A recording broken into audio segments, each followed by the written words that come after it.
ہم انہیں کائنات اور اپنے اندر اپنی نشانیاں دکھائیں گے یہاں تک کہ ان پر یہ واضح ہو جائے کہ یہ حقیقت ہے۔ کیا یہ کافی نہیں ہے کہ تمہارا مالک ہر چیز کا گواہ ہے؟ السلام علیکم معزز سامعین کرام، آج کے اس ویڈیو میں قرآن پاک کی چند آیات جو سائنسی طور پر بھی ثابت ہو چکی ہیں لے کر حاضر ہوں۔ یاد رہے کہ 609 سے 632 صدی عیسوی میں نزول قرآن مکمل ہوا۔ قرآن کوئی سائنسی کتاب نہیں ہے مگر سائنس اسی کی مرہون منت ہے۔ رسول اللہ صلی اللہ علیہ وآلہ وسلم پر قرآن پاک انسانی عقل کو خیرہ کر دینے والی معلومات کے ساتھ اس اللہ کی نشانی بطور نازل ہوا۔ ہم نے ہر جاندار کو پانی سے بنایا، کیا وہ یقین نہیں کریں گے؟ پارہ 21 آیت 30۔ یہ حقیقت ہے کہ زندہ چیزیں زیادہ تر پانی پر مشتمل ہیں۔ انسانی جسم کا 70% حصہ پانی پر مشتمل ہے اور یہ بات 1590 میں مائکروسکوپ کی ایجاد کے بعد ہی ثابت ہو پائی۔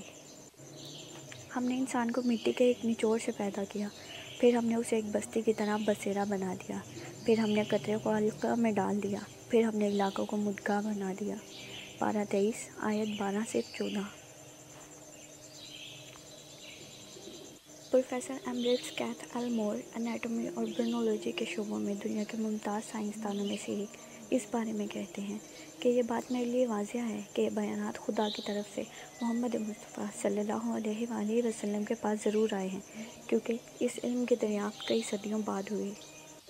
ہم نے آسمان کو حفاظتی چھت بنا دیا اور پھر بھی وہ ہماری نشانیوں سے منہ پھیرے رہے ہیں۔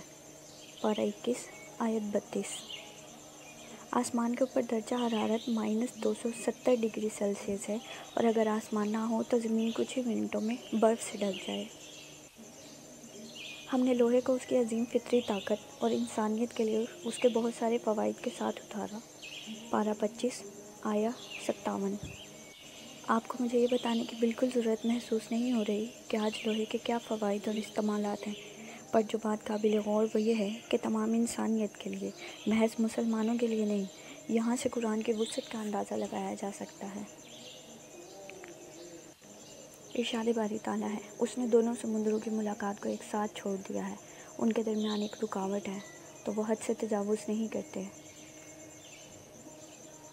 Principal of oceanography by Davis, page number 92 سے 93 میں جدید سائنسدان نے دریافت کیا ہے کہ ان جگہوں پر جہاں دو مختلف سمندر ملتے ہیں ان کے درمیان ایک رکاوٹ ہے، اور یہ رکاوٹ دو سمندروں کو تقسیم کرتی ہے تاکہ ہر سمندر کا اپنا درجہ حرارت، نمک اور کثافت ہو۔ ارشاد ربانی ہے، وہی ہے جس نے رات اور دن پیدا کیے اور سورج اور چاند، اور ہر ایک اپنے دائرۂ مدار میں تیرتا ہے۔ پارہ 21 آیت 33۔ یہ خیال کہ 20ویں صدی تک ماہر فلکیات کے مابین سورج منجمد ہے، حرکت نہیں کرتا، اور اب یہ ایک قائم شدہ سائنسی حقیقت ہے کہ سورج مستحکم نہیں ہے بلکہ یہ ملکی وے گلیکسی میں اینٹی کلاک وائز چکر لگا رہا ہے۔ ارشاد سبحانی ہے کہ ہم نے زمین کو آرام کی جگہ نہیں بنایا اور پہاڑوں کو میخوں کی طرح۔ جیو فریکسٹ فرینک پریس ارتھ ISBN 0716717433 کے عنوان سے ایک کتاب، Press Frank Siever Raymond WH Freeman کی کتاب 1986 صدی عیسوی کی وضاحت کرتی ہے کہ یہ پہاڑ میخوں یعنی نیلز کی طرح ہیں اور زمین کے نیچے گہرائیوں سے دفن ہیں۔ ماؤنٹ ایوریسٹ، جس کی اونچائی سطح زمین سے 9 کلومیٹر بلندی پر ہے، اس کی جڑ 125 کلومیٹر سے بھی زیادہ گہری ہے۔ اور ہم نے ہی کائنات کو اپنی تخلیق کی طاقت سے بنایا اور بڑھتے جا رہے ہیں۔ حقیقت یہ ہے کہ کائنات کا پھیلاؤ پچھلی صدی عیسوی میں ہوا تھا۔ ماہر طبیعیات اسٹیفن ہاکنگ نے اپنی کتاب بریف ہسٹری آف ٹائم میں لکھا، کائنات میں جو دریافت پھیل رہی ہے وہ 20ویں صدی کے عظیم فکری انقلابات میں سے ایک تھی۔ ہم ان لوگوں کو بھیجے گئے جو ہماری آیتوں کو جھٹلاتے ہیں۔ جب ان کی کھالیں جل گئیں تو ہم نے ان کی جگہ نئی بنا لی تاکہ وہ تکلیف کا احساس کرتے رہیں۔ خدا غالب، حکمت والا ہے۔ پارہ 4 آیت 56۔ ایک لمبے عرصے تک یہ سوچا گیا تھا کہ احساس اور درد کا احساس دماغ پر منحصر ہے، تاہم یہ دریافت کیا گیا کہ جلد میں درد کے ریسیپٹرز ہیں جس کے بغیر کسی شخص کو تکلیف محسوس نہیں ہوگی۔